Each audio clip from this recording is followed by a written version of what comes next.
Okay, so last time we concluded talking about much of the angiosperm diversity, but I didn't get a chance to get through the last of the differences that easily distinguish the two major groups of angiosperms, the eudicots and the monocots.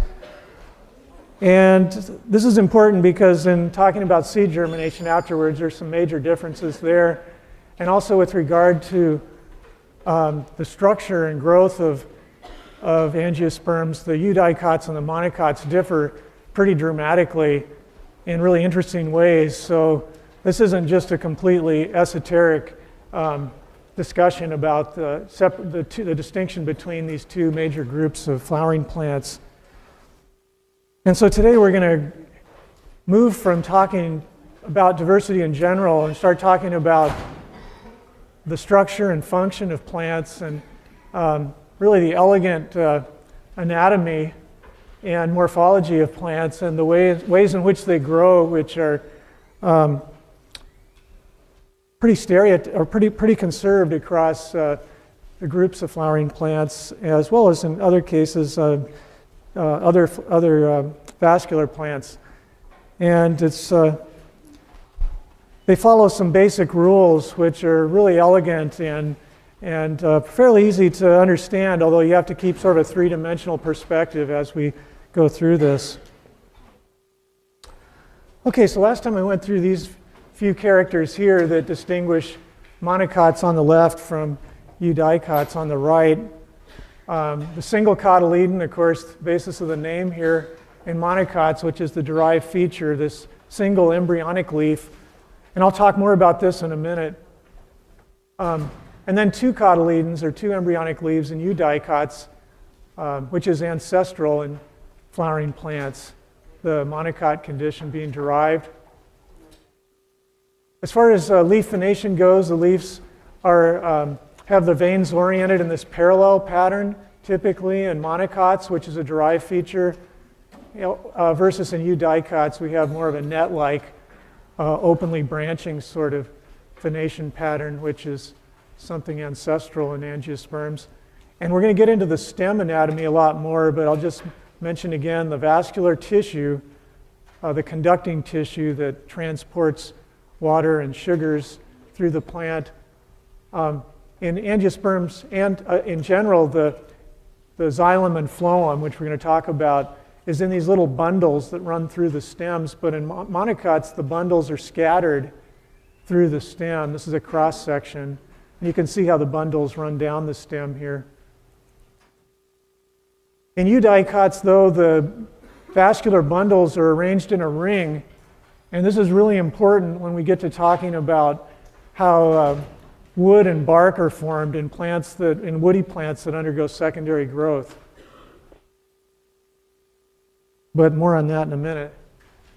The last features here that we didn't have a chance to get through entirely, monocots have a fibrous root system typically, and that's because their taproot, which is the root that forms from the embryonic root, the sole root in the embryo, it doesn't persist. It grows for a while, and then it's replaced by adventitious roots. And these are just roots that are formed from the base of the stem. Anything that's adventitious in plants is basically a structure that's formed from some place other than its normal origin. So roots don't normally form from the sides of stems, but that's what happens in monocots. And you end up with a pretty diffuse root system, like you get in grasses, often pretty shallow. Whereas in eudicots, like in other seed plants, you get a taproot that is the embryonic root that persists through the life of the plant, and it's the dominant root from which lateral roots are formed. And these can have very deep root systems. Pollen differs fundamentally between monocots and eudicots. In the monocots, we have the ancestral condition of just one opening in the pollen grain that allows the pollen tube to emerge. And that's what we also see in the gymnosperms. But in the eudicots, we have three openings, which is a derived condition. They can either be slits or pores, But and sometimes you'll get pollen that has additional openings too in the eudicots, but at least 3. And that helps to recognize eudicots in the fossil record because no other plant produces pollen like that except the eudicots. And then in terms of just the flower organization, in monocots, the flower parts are usually in multiples of 3. And that actually is what we also see in some of the magnoliids and some of these early diverging lineages of flowering plants that are outside of both of these groups. So this is the ancestral condition in flowering plants, or close to it. Whereas in the eudicots, the flower parts, like the petals and the sepals, stamens, carpels, they're in multiples of 4 or 5. So you typically have 4 or 5 petals, 4 or 5 sepals. That's something you don't see typically outside the eudicots. So there are a lot of ways you can tell these groups apart that are pretty reliable. So the question of why angiosperm diversity is so high, far outstripping that of all the other seed plants and really the land plants taken together, is sort of an open question. We've just reviewed all of these different features that differentiate angiosperms from other seed plants. Their reduced gametophytes, the double fertilization, the flower with its ovary, the fruit.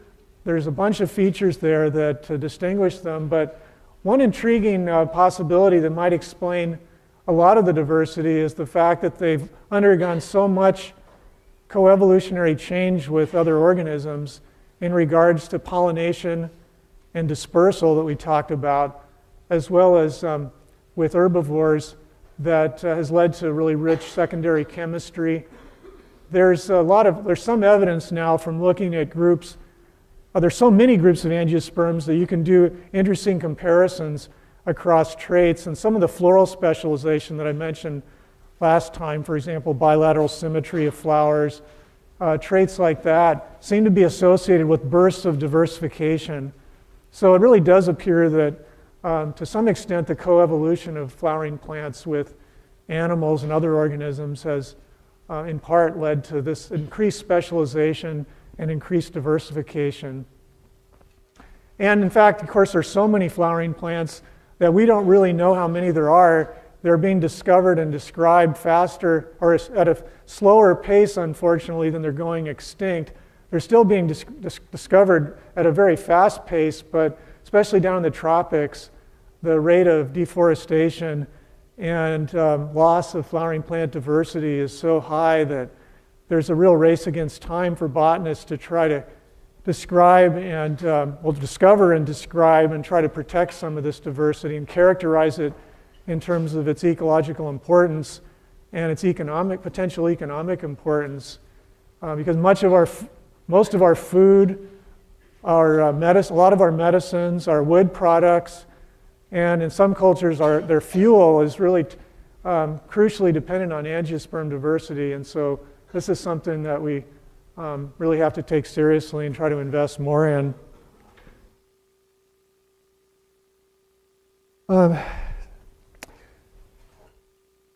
And actually, some of those same challenges actually exist in the temperate parts of the world too, like here in California, where the herbarium that I curate downstairs, we're discovering and describing new plant species endemic to California all the time. And some of these are found in proximity to highways, things that have never been collected before. This is a biodiversity hotspot right here that's in grave jeopardy in terms of the rate at which it's being altered, and with climate change and all, we've got our work cut out for us, even in the nearby vicinity here. Okay, so seed morphology is something that I want to introduce now because we're going to get into the growth and development of plants. And of course, as far as the sporophyte goes, this is where it starts. And this segues right from what we were talking about with the development of the seed. And some of the distinctions between eudicots and monocots are seen at this in regards to seed germination. So getting back to the angiosperm life cycle, the end of it here with regard to the formation of the seed, remember that the endosperm is the nutritive tissue formed from the fusion of one of the sperm with the polar nuclei of the central cell of the female gametophyte. And the important thing, as I mentioned, is that the angiosperms wait to invest in that nutritive tissue for the embryo until after fertilization is assured, rather than in the gymnosperms where they make the investment before fertilization, which can potentially result in wastage of resources. And actually, the endosperm begins to develop really before we have the embryo start to develop from the zygote. So the endosperm gets a head start developmentally, even though the fertilization and the double fertilization events occur more or less simultaneously. And we eventually get this embryo forming that has these embryonic leaves, the cotyledons, as well as an embryonic shoot tip and an embryonic root. So the two major embryonic regions of the flowering plant, the shoot apex and the root apex, are already present in the embryo at that stage. And so the plant has really everything it needs for development, as we'll see shortly. And as the seed reaches maturity, it undergoes massive dehydration down to 5 to 15% water by weight. And as that happens, it enters what's called dormancy, which is a situation where the metabolism of the seed almost ceases. So it's almost indetectable, the amount of metabolism going on here. And of course, this is a feature that allows seed plants to potentially persist in a seed bank for decades, maybe hundreds of years. Some of our fire followers here in California that only germinate after fires have gone well over 100 years between fires, between germination events. So seeds have a great way of being able to persist, keep a angiosperm basically alive during periods that are not very conducive to survival. Okay, so here's a major distinction between the seeds of some eudicots at least and some monocots. These are sort of extremes that demonstrate some of the variation we see in the seed. In some eudicots, the example here being a bean, the endosperm doesn't persist. The embryo absorbs the endosperm and stores the nutrients of the endosperm inside the cotyledons, those embryonic leaves. So when you eat a bean or a pea, the bulk of the tissue there that you're eating are the two cotyledons. And if you carefully pull these apart in the right orientation, you can see the two cotyledons here, the two halves of the bean. And they're attached to a little miniature plant axis here, which is above the point of attachment of the cotyledons is the shoot apex, what we call the epicotyle in the seed, which is basically just means over the cotyledons, the part above the point of attachment of the cotyledons, where we have, here you can see the first two foliage leaves, not the embryonic leaves, but the two first foliage leaves, which in a bean are already formed in the seed, but in some eudicots they only form during germination.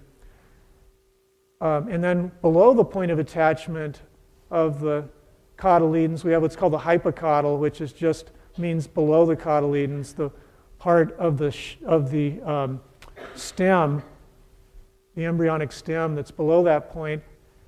And then the radicle is just the embryonic root, the embryonic taproot, which attaches to the hypocotyle. And you can't see it very well there, but we have a little miniature plant axis here with these gargantuan cotyledons attached to it. Okay, so in the monocots like the grasses, and this includes all of our grains, like wheat and rye, rice, but this example is corn. This is a corn kernel here, a corn fruit. The grasses retain most of the endosperm inside the seed until germination, and then they absorb the endosperm through the cotyledon, which is the shield-like structure right here. So the cotyledon, there's just one of them in monocots, remember. It's basically is a shield-shaped object that absorbs the endosperm, making it available to the rest of the embryo, which is on the other side of the cotyledon right here. And so with this partitioning of the endosperm from the embryo, it's easy to mill grain and remove the endosperm from the rest of the grass fruit. And this isn't just the seed, actually. This is the entire fruit of a grass, because the fruit wall is fused to the seed here. So this yellow part, this thick part here, is actually the fruit wall, the ovary wall in a grain. And that's what we call commercially the bran. You've heard of the bran, the roughage or fiber content of whole grain. That's milled away from the endosperm, and so is the embryo, which is referred to as the germ in commercial terms. So refined grain is just endosperm. Something like white rice or white wheat flour is just endosperm. The endosperm is also the white fluffy substance of popcorn. So the endosperm is relatively lacking in nutrition compared to the embryo, where there's a lot more investment of resources. And so that's in part why, in addition to the roughage provided by the bran or the fruit wall, that whole grain is more healthy than refined grain. In any case, that's the general layout there in terms of a eudicot and a monocot seed. So seed plants have a number of innovations that promote optimal timing for germination.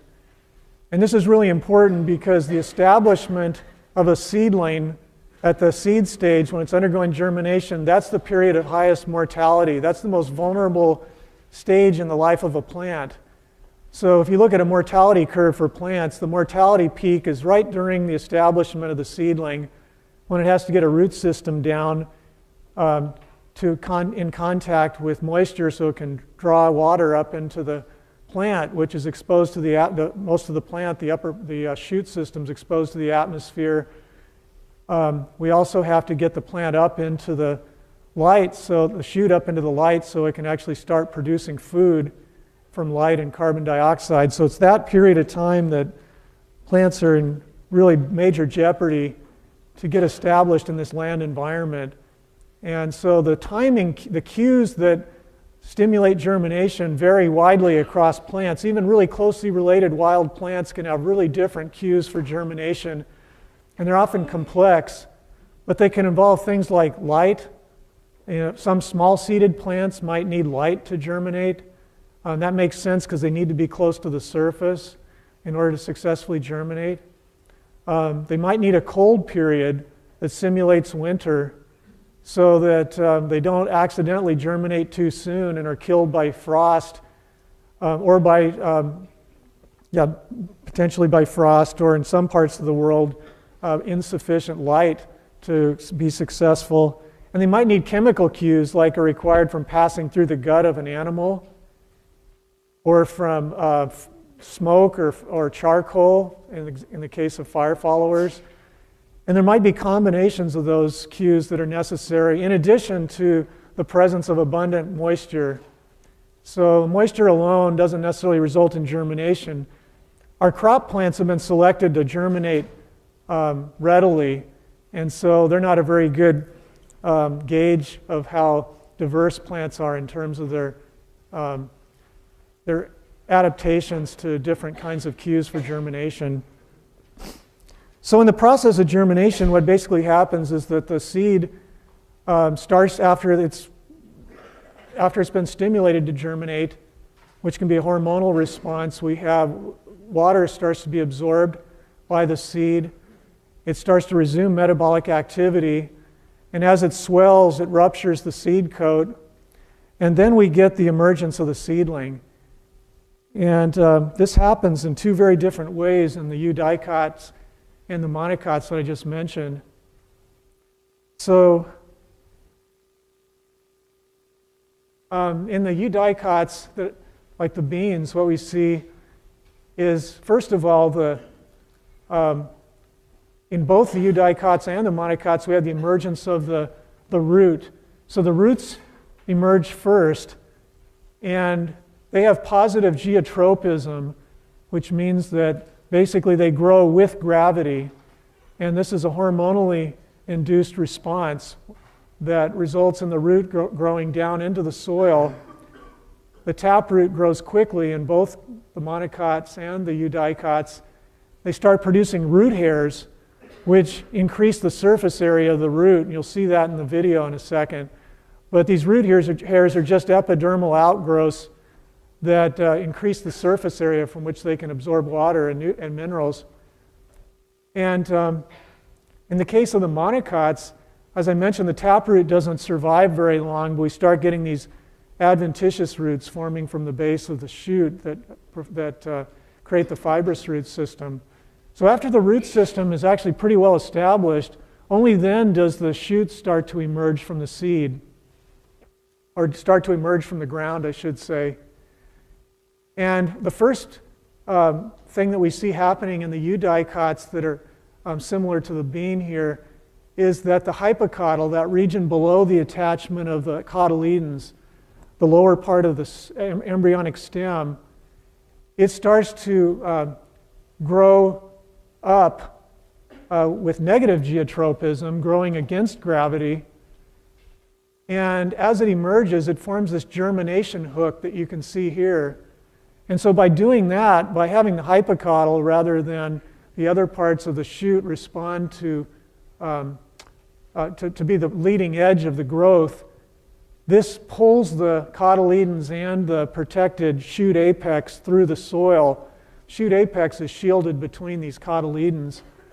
And so we don't have the abrasion potentially damaging the cotyledons, which are going to be important for initial photosynthesis, food production, and the shoot apex, which is, as we'll point out, is the critical thing to protect because that's where your embryonic tissue is that's going to result in the further growth of the stem. So you pull the cotyledons and the shoot apex up this way. After full emergence, the whole thing straightens out, and we get the greening up of the cotyledons, the expansion of the first foliage leaves, and the elongation of the stem that we'll talk about in a minute. Okay, now contrast this with what goes on in the monocots, where you have, we already talked about the root system getting established, but here there's a sheath called the coleoptile that doesn't have a homologue in the eudicots. It's basically a sheath, a hollow sheath that surrounds the shoot apex, or the shoot apex of the embryo, and it grows straight up. There's no germination hook here. It grows straight up, and as soon as it emerges from the soil, the shoot emerges through that sheath, and so it's been protected from the abrasion of the soil from emergence here, and then it undergoes expansion of the leaves and elongation of the shoot. So in this case, the seed and actually the whole fruit remains underground, whereas here you can see that the seed emerges from the ground, although the seed coat is sloughed off as it's pulled through, or in the course of the breaking open of the spreading of the cotyledons, the seed coat is further ruptured. Whereas here, the seed and the fruit remain underground, as does the cotyledon.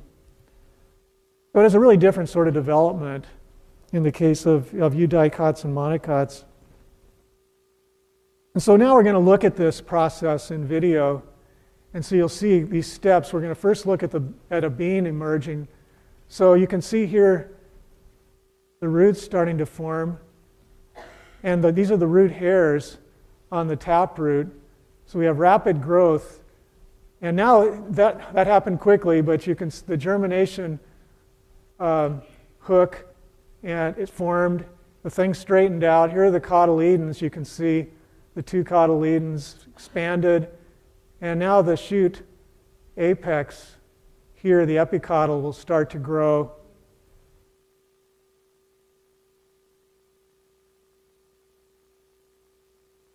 Over here you can see it better where we have the first foliage leaves now that have emerged and well on its way. You can see here that the seed coat's left underground, or in some cases it's left clinging to the plant. Whereas in the monocot, in the corn, we also get the root system established quickly. And here we have the coleoptile going straight up. There's no germination hook here. And as soon as it emerges, the shoot comes out of the coleoptile, and we get the development of a seedling here. You can see here the adventitious roots starting to form from the base of the stem. And so the seeds, I don't know if you noticed it, but the corn fruits remained underground there. They didn't emerge. Okay, so that's the germination process. And now we're going to start to look at, are there questions about this? Yeah. It does have a taproot initially, right? Yeah, it does.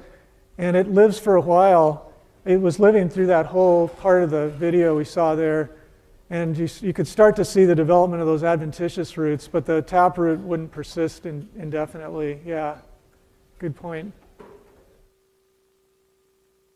Yeah. Oh, good question. The cotyledons don't persist for very long. As soon as the first foliage leaves get established, they can hang on for quite a while, but eventually they'll drop off. Yeah, after the reserves are exhausted in them. But they also function in photosynthesis, you saw. They green up as well, but they don't persist too long. Okay, so we're going to start now looking at the growth and development of the plant body. And before we can really do that, we need to talk about cell and tissue types in plants.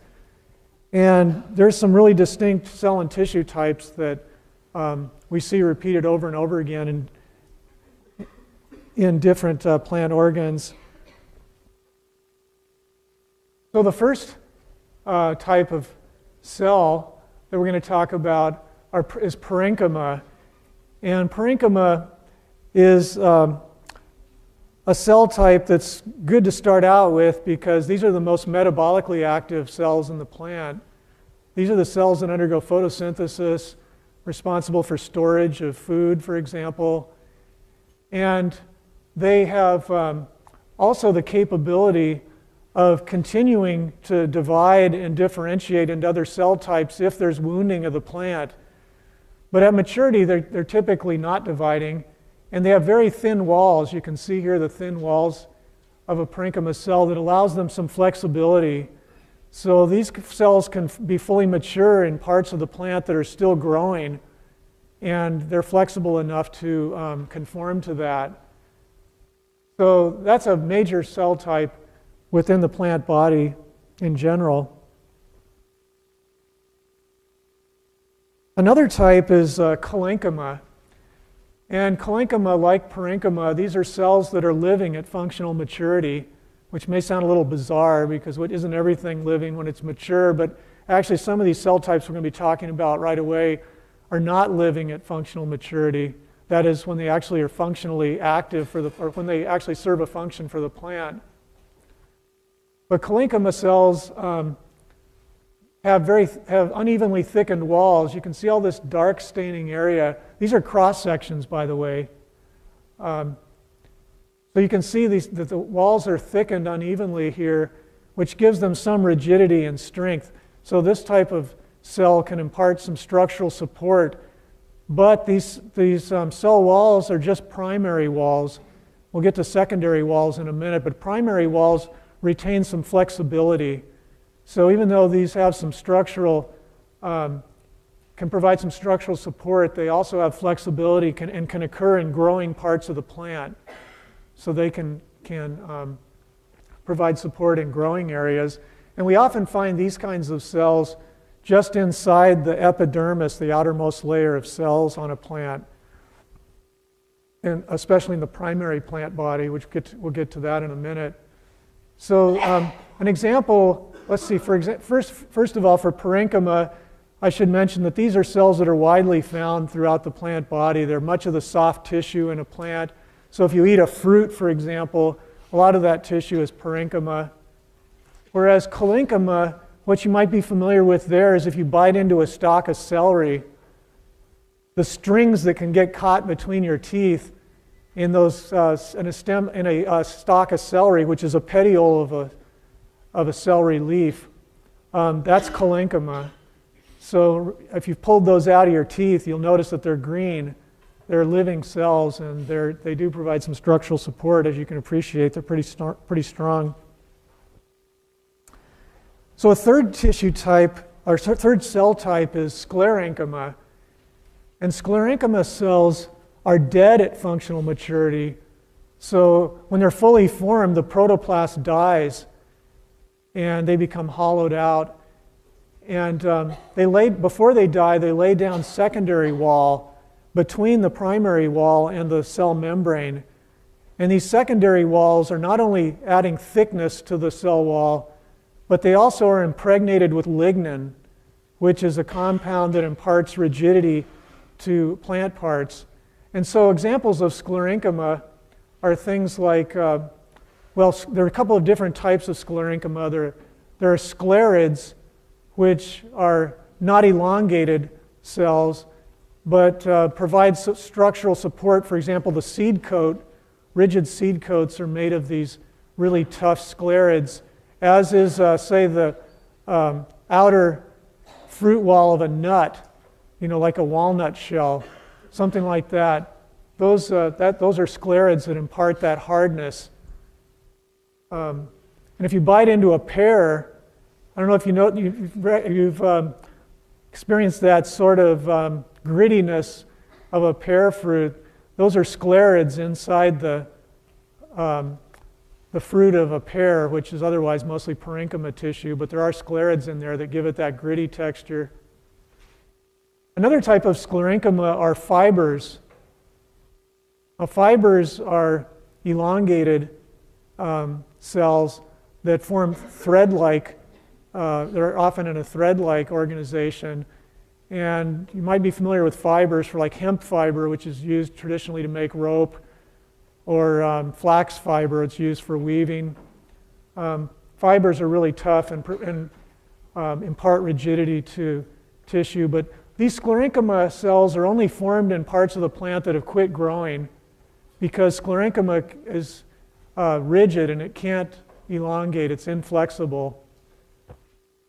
Okay, so only in the parts of the plant that are no longer growing is sclerenchyma fully differentiated. Are there questions about cell types? There are a couple of other cell types in the vascular tissue, the conducting tissue, and we're going to get to those in a minute. But these are cell types that are found throughout all the tissues of the plant, not just the vascular tissue. Okay, so there are tissue systems in plants, and just like those, well, there are more than those three cell types, but there are three tissue types. There are only three tissue types in plants. And tissues are just a functional unit that connects all the plant organs. And there are three types of plant organs, regardless of whether we're talking about reproductive parts of the plant or vegetative parts of the plant. Plants are made up of leaves, stems, and roots. And remember, the flower is basically a simple shoot that's a stem, the axis of it, with modified leaves, both sterile and fertile, and stems and roots. And these all have characteristic attributes we'll talk about in a moment. And across the leaves, the stem, and the root, we have three types of tissue systems that are known as dermal, ground, and vascular tissue.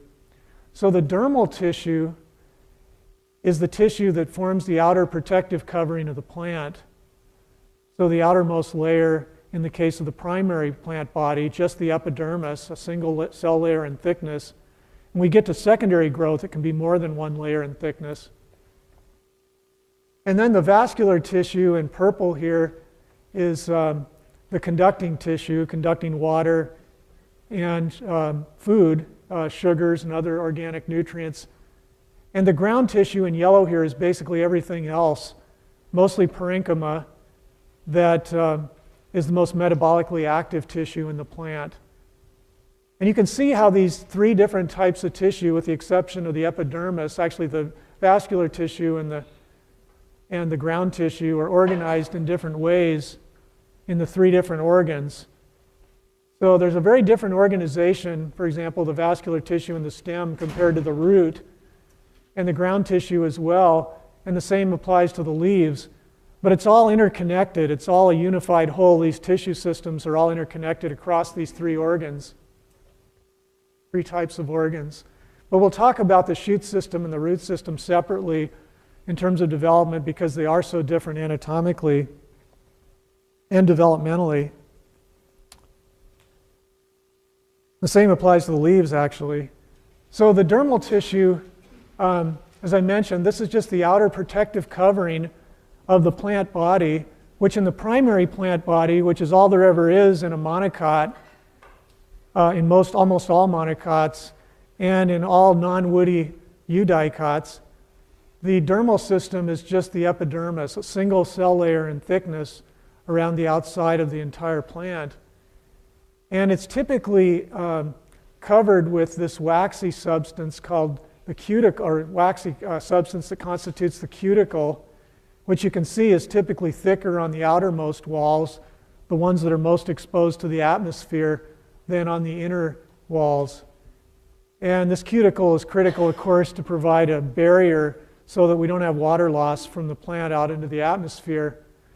But the plants have to be able to take in gases, especially in particular CO2, in order for photosynthesis to occur. So there has to be a way for CO2 to get in. During photosynthesis, oxygen is generated, so some of the respiratory needs can be met by that oxygen.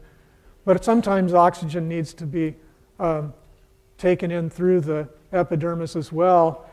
And that's done through what's called a stoma, which the plural is stomata, adding a TA to that, just referring to multiple stoma. And here you can see individual stoma here. And these are the pores right here that allow air exchange with the outside of the plant. And there's two cells here on either side here, which are called guard cells that regulate the airflow. They regulate the size of that pore. They can completely close that pore if the plant's experiencing drought stress, for example, or they can open it widely, allowing maximum entry of carbon dioxide. But the problem with having this open, of course, is that it is a way that water can leave the plant. And so it's a trade-off that the plant's always juggling, is getting enough CO2 into the plant for photosynthesis to occur, and in some cases sufficient oxygen for respiration, but also not letting out too much water and causing the plant to wilt. So these are structures that we see on the epidermis of the plant, and especially on the leaves, and especially on the underside of the leaves of plants that have bifacial or flattened leaves, where they're not in direct exposure to the sun and there's less potential for evaporative water loss. And also the epidermis can produce some extensions. So even though it's only a cell layer in thickness around the plant body, there can be epidermal cells that extend outside this layer, and even multiple epidermal cells that can make up things like these hairs here you see. And we can have hairs on roots, we can have hairs on stems, we can have hairs on leaves, and they serve a variety of function. Those root hairs that I mentioned earlier that were coming off the taproot that you could see in that video, those are epidermal outgrowths. They're just extensions of the epidermal cells of the root. And they allow for an increased surface area for absorption to occur. And some of the epidermal hairs on the outside of the shoot system, on the stems and the leaves, those hairs can function in a variety of ways. They can deter herbivores by producing toxic glandular exudates. Maybe you felt sticky plant parts before that are producing glandular substances that are distasteful to herbivores or maybe even poisonous. They can also form a reflective layer if they're densely packed on the surface. You've seen leaves that are covered with white hairs that allow them to reflect light. So if they grow in a high light environment, reflecting light could be beneficial to keep the leaf from overheating. So there are things like that that the epidermis can serve to protect the plant body. There are questions about the dermal system. We're going to talk more about it soon. Okay, so now the vascular tissue involves some additional cell types in addition to parenchyma, collenchyma, and sclerenchyma that I mentioned before.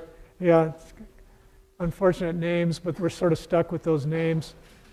The vascular tissue is of two types, and remember, these are the conducting tissues that transport water and nutrients in the plant.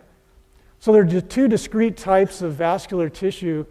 There's the xylem, which conducts water and minerals through the plant, and of course from the roots, where the water is absorbed to the other parts.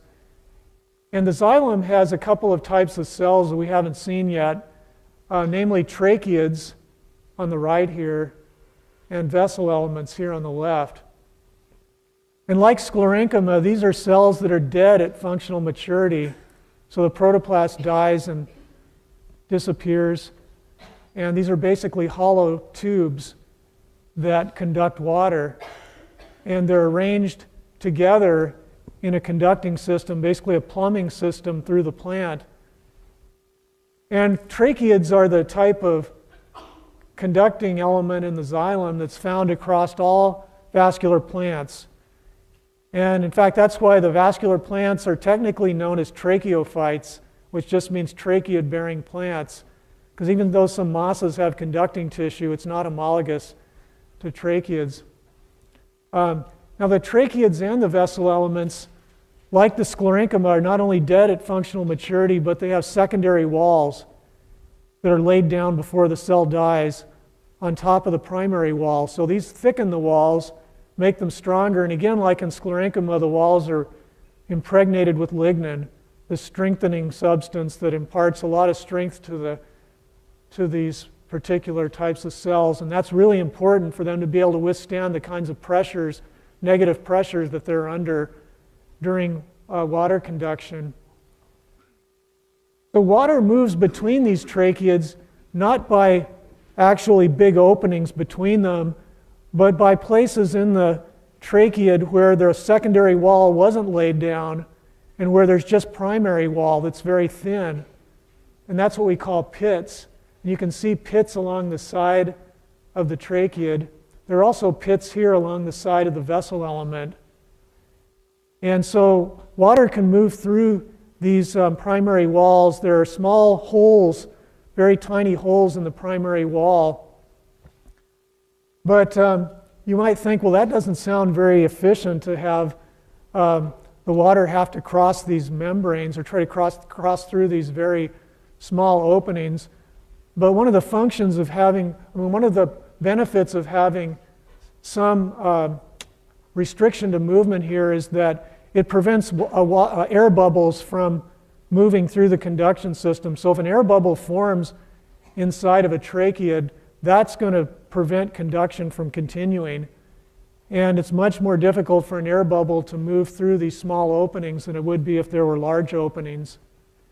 So an embolism in vascular tissue can have dire consequences for conduction. And tracheids have means of preventing these embolisms from spreading through the conducting tissue with regard to these pits. Now, vessel elements have more potential for embolisms to spread, but they also have more efficient movement of water because they actually have perforation plates in the ends. You can see one right here in oblique view. So that's actually, there are actually openings. These perforation plates have openings that are not covered by primary wall. There's no wall there at all. And so the ends of vessel elements have pretty free movement between them, and together they make up what's called the vessels. So these things are hooked together end to end and provide for very efficient water movement, but under severe drought stress, these are more prone to forming air bubbles to really move through the system and cause a problem. So we can get both vessel elements and tracheids within angiosperm wood or angiosperm xylem. Yeah. Well, the tracheids both serve a structural function as well as a conduction function. In general, they're narrower, they're more tightly packed in the tissue, and so they impart some more rigidity to the conducting tissue than the vessels do. The vessels are usually found in association with fibers, the type of sclerenchyma I mentioned. And so we have, in the cases of plants that have vessel elements, they often have a mixture of fibers and vessels, the fibers serving more of a structural function and the vessels serving more of a conduction function within the vascular tissue. So more of a separation of function than we see in some plants that just have tracheids. And so vessel elements are only found in angiosperms and in the cnidophytes, those weird things like the platypus of the plant kingdom I mentioned, the Welwitschia. And it used to be the reason that people thought the cnidophytes and the angiosperms, one of the reasons that they were thought to be closely related, but they've independently evolved vessels. Vessels are not found very widely outside of those two groups, the flowering plants and the cnidophytes, although they're continuing to be discovered in some other groups. But for example, conifers lack them altogether and just have tracheids. Okay, the other type of conducting tissue is the phloem. And the phloem conducts the food through the plant, the sugar and organic nutrients. And we'll talk about exactly how that happens soon, as well as how the water moves through the plant. But in terms of the cell types that make up the phloem, there are two major cell types that you need to realize. One is the sieve tube element, which is the type of element that actually conducts the sugar solution through the plant. And these are living at maturity, but the bulk of this elongate cell is open in the center because the cytoplasm is just restricted to a little layer around the inside, just inside the wall of the cell. And it's lost the nuclei, it lost the ribosomes, it's lost the vacuoles, it's lost all the organelles, including the nuclei, which allows the cytoplasm to take up a very small amount of space just around the periphery of the inside of this sieve tube element. And so it allows the center of this element to mostly be open for conduction. And these sieve tube elements are joined end to end with one another into sieve tubes. And between the sieve tubes, we have what's called a sieve plate that has openings in it that allow the sugar water to move through the plant. This is a longitudinal section here. And as I mentioned, the fact that there's no nucleus, there's very little in the way of the ability of a sieve tube element to be able to regulate its metabolism. It's in association. Each sieve tube element has a companion cell, which is a type of parenchyma cell that has a nucleus and all the other organelles of the plant cell. And it helps to regulate the metabolism of the adjoining sieve tube element, which is alive but lacking in some really critical parts of its cell. And actually the companion cell and the sieve tube element are formed from the same initial cell. There's a cell division that results in a companion cell and a sieve tube element, so they're developmentally conjoined. They actually come from a common ancestral cell that divides. And so if the interesting thing about the sieve plate, we'll talk about it later, is if these are really precious substances that the plant's moving through here, the sugars. So if there's any wounding of this, if there's a breach of the sieve tube, it behooves the plant to seal this up immediately. And it does. In fact, it seals it up so quickly that it's really hard to study the anatomy of these cells because this substance called callose is formed instantaneously that seals up the sieve plate holes here and prevents any further conduction. So these have really good wound response to keep from losing sugars. Are there questions about xylem or phloem at this point? We're going to get into it more later. Okay, so we're out of time, and we'll just talk about the way these are organized and get to the other systems shortly. The name here in monocots, which is the derived feature, this single embryonic leaf, and I'll talk more about this in a minute. And then two cotyledons, or two embryonic leaves in eudicots, which is ancestral in flowering plants, the monocot condition being derived. As far as leaf venation goes, the leaves have the veins oriented in this parallel pattern, typically in monocots, which is a derived feature, versus in eudicots, we have more of a net-like, openly branching sort of venation pattern, which is something ancestral in angiosperms. And we're going to get into the stem anatomy a lot more, but I'll just mention again the vascular tissue, the conducting tissue that transports water and sugars through the plant. In angiosperms and in general, the xylem and phloem, which we're going to talk about, is in these little bundles that run through the stems, but in monocots, the bundles are scattered through the stem. This is a cross section. And you can see how the bundles run down the stem here. In eudicots, though, the vascular bundles are arranged in a ring. And this is really important when we get to talking about how wood and bark are formed in woody plants that undergo secondary growth. But more on that in a minute. The last features here that we didn't have a chance to get through entirely. Monocots have a fibrous root system typically, and that's because their taproot, which is the root that forms from the embryonic root, associated with bursts of diversification. So it really does appear that to some extent the coevolution of flowering plants with animals and other organisms has in part led to this increased specialization and increased diversification.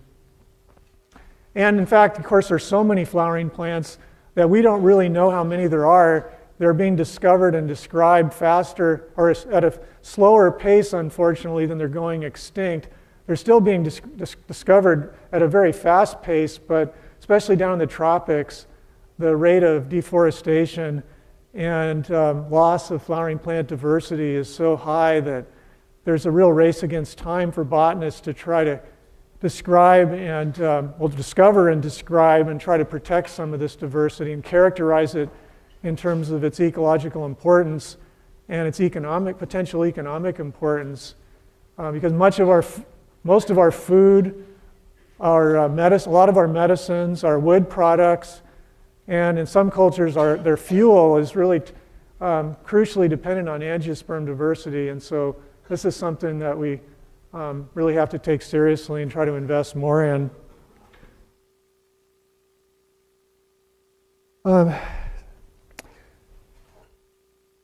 And actually, some of those same challenges actually exist in the temperate parts of the world too, like here in California, where the herbarium that I curate downstairs, we're discovering and describing new plant species endemic to California all the time.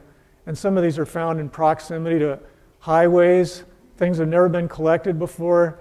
This is a biodiversity hotspot. We also see in some of the magnoliids and some of these early diverging lineages of flowering plants that are outside of both of these groups. So this is the ancestral condition in flowering plants, or close to it. Whereas in the eudicots, the flower parts, like the petals and the sepals, stamens, carpels, they're in multiples of 4 or 5. So you typically have 4 or 5 petals, 4 or 5 sepals. That's something you don't see typically outside the eudicots. So there are a lot of ways you can tell these groups apart that are pretty reliable. So the question of why angiosperm diversity is so high, far outstripping that of all the other seed plants and really the land plants taken together, is sort of an open question. We've just reviewed all of these different features that differentiate angiosperms from other seed plants. They're reduced gametophytes, the double fertilization, the flower with its ovary, the fruit. There's a bunch of features there that distinguish them, but one intriguing possibility that might explain a lot of the diversity is the fact that they've undergone so much coevolutionary change with other organisms in regards to pollination and dispersal that we talked about, as well as with herbivores, that has led to really rich secondary chemistry. There's some evidence now from looking at groups. There's so many groups of angiosperms that you can do interesting comparisons across traits, and some of the floral specialization that I mentioned last time, for example, bilateral symmetry of flowers, traits like that seem to be Okay, so last time we concluded talking about much of the angiosperm diversity, but I didn't get a chance to get through the last of the differences that easily distinguish the two major groups of angiosperms, the eudicots and the monocots. And this is important because in talking about seed germination afterwards, there's some major differences there. And also with regard to the structure and growth of angiosperms, the eudicots and the monocots differ pretty dramatically in really interesting ways. So this isn't just a completely esoteric discussion about the distinction between these two major groups of flowering plants. And so today we're going to move from talking about diversity in general and start talking about the structure and function of plants and really the elegant anatomy and morphology of plants and the ways in which they grow, which are pretty conserved across the groups of flowering plants, as well as in other cases other vascular plants. And they follow some basic rules which are really elegant and fairly easy to understand, although you have to keep sort of a three-dimensional perspective as we go through this.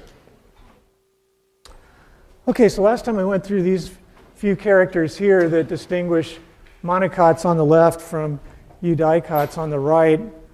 The single cotyledon, of course, the basis of the sole root in the embryo, it doesn't persist. It grows for a while, and then it's replaced by adventitious roots. And these are just roots that are formed from the base of the stem. Anything that's adventitious in plants is basically a structure that's formed from some place other than its normal origin. So roots don't normally form from the sides of stems, but that's what happens in monocots. And you end up with a pretty diffuse root system, like you get in grasses, often pretty shallow. Whereas in eudicots, like in other seed plants, you get a taproot that is the embryonic root that persists through the life of the plant, and it's the dominant root from which lateral roots are formed. And these can have very deep root systems. Pollen differs fundamentally between monocots and eudicots. In the monocots, we have the ancestral condition of just one opening in the pollen grain that allows the pollen tube to emerge. And that's what we also see in the gymnosperms. But in the eudicots, we have three openings, which is a derived condition. They can either be slits or pores, and sometimes you'll get pollen that has additional openings too in the eudicots, but at least three. And that helps to recognize eudicots in the fossil record because no other plant produces pollen like that except the eudicots. And then in terms of just the flower organization, in monocots, the flower parts are usually in multiples of 3. And that actually is what